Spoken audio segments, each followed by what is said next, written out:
Gastritis और diabetes की समस्या है।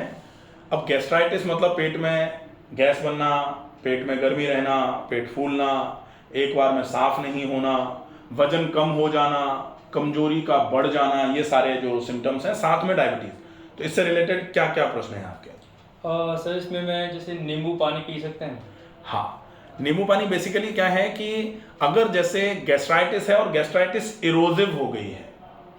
इरोजिव गैस्ट्राइटिस का क्या मतलब होता है, जैसे स्किन है ठीक है, लेकिन अगर इस पे कट लग जाएगा तब आप इस पे नींबू डालोगे तो जलेगा, तब आप नमक डालोगे तो जलेगा। तो इरोजिव गैस्ट्राइटिस के केस में नींबू और नमक और मिर्च मसाले का उपयोग बिल्कुल बंद अगर हो जाए तो बहुत अच्छा रहता है। आपकी गैस्ट्राइटिस जो है वो माइल्ड इरोजिव है अभी, तो माइल्ड इरोजिव है तो नींबू का उपयोग तो आप अभी मत ही करिए। ठीक, नींबू नहीं लेना है। ठीक। हमेशा ज्वार की रोटी लेनी? ज्वार की रोटी आपके लिए बहुत उपयोगी है, पचेगी जल्दी, पेट में भारीपन नहीं करेगी। जो गेहूं का आटा चिपक जाता है आंतों में वो चिपकेगा नहीं, तो आंतों में जो चिपक करके आंतों की वीकनेस का कारण बनता है वो गेहूं, वो इससे नहीं होगा ज्वार से, तो ज्वार की ज़्यादा अच्छी है। ओके। एक क्वेश्चन मैं पूछना चाहता था, जैसे छाछ अपन ने पहले पी या फिर पपीता अपन को खाने के एंडिंग में लेना है? हाँ, देखिए पपीता एक ऐसा फल है जो भोजन के साथ खाया जाता है।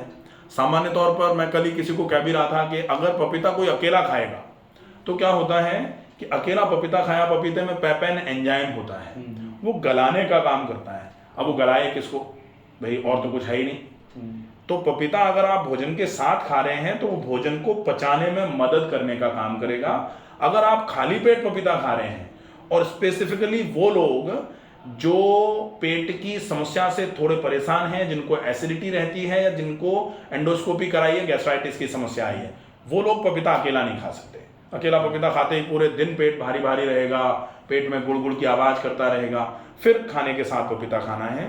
अब कैसे खाना है, तो आपने 2 कौर रोटी सब्जी खाई, उसके बाद एक छोटा बाइट पपीते का खा लिया, फिर 2 कौर रोटी सब्जी खाई, एक छोटा बाइट पपीते का खा लिया, तो ये पूरा अच्छे तरीके से लुगदी बन के खाना आराम से पेट में पहुंच रहा है। छाछ जो है वो अभी अभी मैंने आपको पहले बताया था कि भोजनांते पिबेत तक्रम, भोजन के अंत में तक्र पिया जाए। तो भोजन के अंत में आप तक्र ले सकते हैं, जैसे भोजन करने के बाद आप तक्र ले लो, वो चलेगा। तो पपीता आप बीच बीच में खा लो और तक्र बाद में ले लो। ठीक है। अपना ये जो ट्रीटमेंट चलेगा शुगर का, वो कहाँ कब तक अपने को ये सब करना रहेगा? लगभग ये मान लीजिए, वैसे शुगर आपने दवाई छोड़ दी, दवाई लेने के बाद जो 450 आ रही थी, अब बिना दवाई के अगर मान लो कितनी आ रही, 300 307 आ रही थी अभी, तो दवाई छोड़ने के बाद 450 दवाई लेते हुए आ रही थी, अब दवाई छोड़ने के बाद 307 आई है। तो डेफिनेटली ज़्यादा करने की ज़रूरत नहीं पड़ेगी। मैक्सिमम वैसे तो महीने भर में आराम हो जाएगा। फिर भी अपन 3 महीने का रूटीन लेके चलेंगे। ठीक है। इसमें जो अपने खाने की जो मात्रा है ना, वो तो आपने जैसे बता दिया कि वे इतना इतना अपने को लेना है। हाँ, ठीक है। एक जैसे हम लोग घर के काम से या मतलब अपने रूटीन जो वर्क होता है अपना ऑफिशियल, तो उसके लिए निकल जाते हैं, तो उस टाइम पे कई बार कई चीज़ें अपन लोग अवेलेबल नहीं करा पाते हैं। हाँ। तो उस कंडीशन में हम क्या कर सकते हैं? देखो ऐसा है, जैसे अगर आपको पता है कि आप 2 दिन के लिए जा रहे हो, जैसे बाहर गए, अब 2 दिन के लिए जा रहे हैं, तो फिर मजबूरी हो जाती है कि आज तो हम करके चले जाएंगे रूटीन को, लेकिन अब 2 दिन बाहर कैसे बैठेगी व्यवस्था, कहीं बाहर का खाना खा रहे हैं, तो फिर आपको ये ध्यान रखना है कि बाहर जहाँ भी हम खाना खाए हैं वहाँ एक तो कोशिश करें कि कुछ, आजकल लगभग सब लोग बहुत हेल्थ कॉन्शियस हो गए हैं। जहाँ भी आप जाएंगे, थोड़ा बहुत भी अगर आप किसी को बोलेंगे तो वो आपको रोटी तवे की बना के दे देते हैं।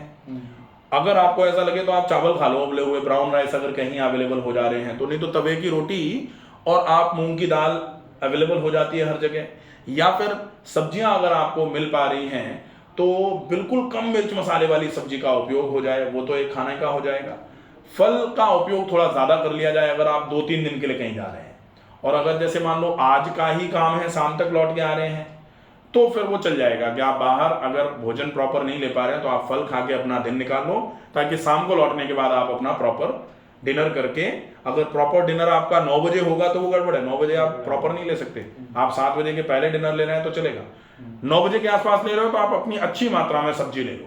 ठीक। खूब अच्छी क्वांटिटी में, या फिर वेजिटेबल दलिया बनवा लो या वेजिटेबल खिचड़ी बनवा लो, खूब सारी सब्जियां डाल करके थोड़ा दलिया डाला, या थोड़ा सा आपने उसमें मूंग की दाल और चावल डाल करके खिचड़ी बनवा ली, तो वो खा सकते हैं नाइट में भी, नाइट में। खाना खाने के बाद।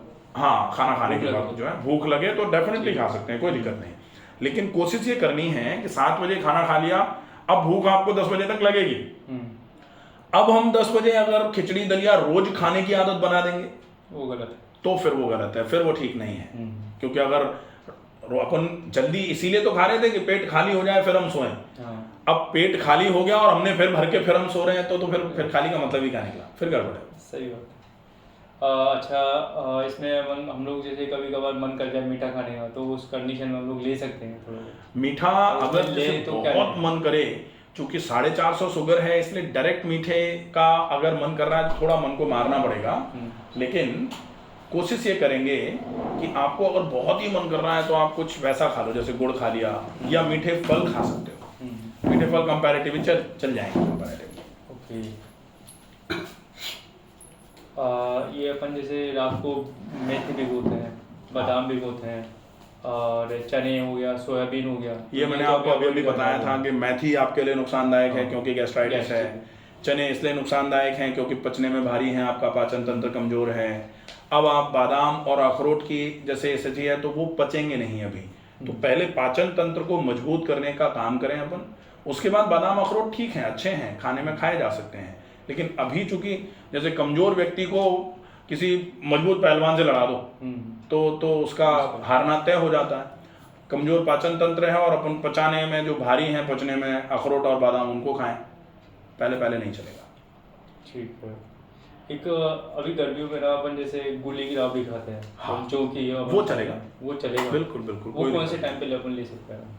चूंकि छाछ होती है उसमें, हाँ, तो दोपहर तक उसको खा लिया जाए, ये बहुत अच्छा माना जाता है। नहीं, अर्ली मॉर्निंग जैसे हम लोग ये जो सौंफ का पानी पी लिया, एक्सरसाइज हाँ, उस समय नाश्ते के समय ले लो, नाश्ते कोई के दिक्कत साथ नहीं, साथ ले definitely, सकते हैं। बहुत बढ़िया है। ओके दोपहर तक मतलब सवेरे से लेकर दोपहर तक कभी भी खा लो उसको, कोई दिक्कत नहीं। ओके। दोपहर के बाद तो छाछ में से खराब हो जाती है। हाँ, दोपहर के बाद छाछ का उपयोग सामान्य तौर पर नहीं किया जाता। एक अपन जैसे अभी मेरे जैसे शुगर है, तो इसमें अपन चुपड़ी हुई रोटी खा सकते हैं, घी भी घी लगाते हैं, मक्खन के घी साथ। बहुत दिक्कत नहीं है, लेकिन घी गाय का होना चाहिए। घी गाय का होना चाहिए। अगर गाय का है तो कम मात्रा में घी का उपयोग चलेगा, क्योंकि पित्त जब भी बढ़ता है तब पित्त सारी की सारी चिकनाई को वैसे ही खा रहा है, ठीक। तो चिकनाई को पहुंचाना बहुत आवश्यक है। लेकिन अगर हम चिकनाई में खा लें दुनिया भर का, या फिर ठीक नहीं है जो वो चिकनाई खा दी हमने, तो फिर वो चिकनाई पचेगी नहीं। जब पचेगी तभी तो काम करेगी ना। अब पची नहीं रही तो बेकार है बिल्कुल। जैसे कई बार जो की गोली की राबड़ी होती है उसमें मैं मक्खन डलवा देता हूँ 1 चम्मच, तो मैं उसके साथ ही खा लेता हूँ। वो तो ठंडी लेते हैं ना, फिर हाँ, शायद ठंडी है। ठंडी में मत डलवाओ, आप सब्जी में डाल के खा लो, दाल में डाल के खा लो, वैसा चलेगा, ठीक। वो चल जाए। मक्खन अगर है तो सबसे बढ़िया है। मक्खन और घी में ये अंतर है कि मक्खन कच्चे में आता है, हाँ। घी पके में आता है। नहीं, मैं अपना मक्खन ही लेता हूँ। मक्खन सबसे बढ़िया, बहुत ही अच्छा है। ले सकते हैं। एक बार बनाना चीनी की जगह, जैसे मान लो अभी शुगर मेरा सही हो जाए, उसके बाद यहाँ पर चीनी की देसी जगह खांड अपन ले सकते हैं। देसी खांड ले सकते हैं, गुड़ ले सकते हैं ना। बिल्कुल, वो सबके लिए यही है। ऐसी कांड तो मिलती है कहाँ से? सर्दियों में आजकल जैसे खूब मिलती है, अब तो मिलती है, चलन आ गया। अब वो बात खत्म हो गई कि नहीं ढूंढने मिलती। पे मिलेगी। हाँ, ढूंढने पे तो सर्दियों में जैसे अभी मूंगफलियाँ वगैरह का चलन रहेगा तो वो खा सकते हैं। मूंगफली अभी नहीं, नहीं, अभी नहीं, सर्दियों में। सर 3 महीने तक अपन गैस्ट्राइटिस को एक बार खत्म कर देंगे, ओके। उसके बाद फिर आप आराम से मूंगफली खा आराम लेना, से। फिर दिक्कत नहीं। मूंगफली क्या है कि ऐसा फैट हो जाता है जो हैवी डाइजेस्टिव है, ओके। तो वो डाइजेस्ट नहीं होता। कई बार ऐसा भी होता है कि अपन ये ट्रीटमेंट भी ले रहे हैं, सब कुछ कर रहे हैं, लेकिन फिर भी अपन फ्रेश होने के लिए लेट जाता है, तो उसमें देखो ऐसा है कि मैंने एक शायद कहीं कुछ बोला भी हुआ है कि आप अगर मोशन के लिए सवेरे कफ और वात के समय में चले जाएंगे तो मोशन आपका बहुत अच्छा पास होगा, कोई दिक्कत नहीं है। लेकिन जनरली क्या होता है कि हम जाते हैं मोशन तब जब पित्त का समय आ जाता है। काल भी तो दोष के हिसाब से चल रहा है ना, कि काल दोष जिसको बोला जाता है। काल दोष का मतलब समय का दोष, उसके हिसाब से दोष अपना जो प्रभाव है वो दिखाता है। पित्त का समय मतलब जब सूर्य उदय हो जाएगा तो पित्त का समय चालू हो जाता है। उससे पहले अब सूर्य उदय हो गया, उसके बाद सूर्य जितना बढ़ेगा, सूर्य जितना चढ़ेगा, उतनी गर्मी बढ़ेगी, तो उतना ही पित्त का प्रभाव बढ़ेगा। पित्त के प्रभाव में चिकनाई खत्म हो जाती है। ऐसे समय में फिर बहुत जोर लगा के मोशन पास करने के लिए जाना भी पड़ता है। पहले के समय में लोगों को पाइल्स वाइल्स की समस्याएं बहुत ही कम होती थी, उनको होती थी जो बिल्कुल ही लापरवाह होते थे।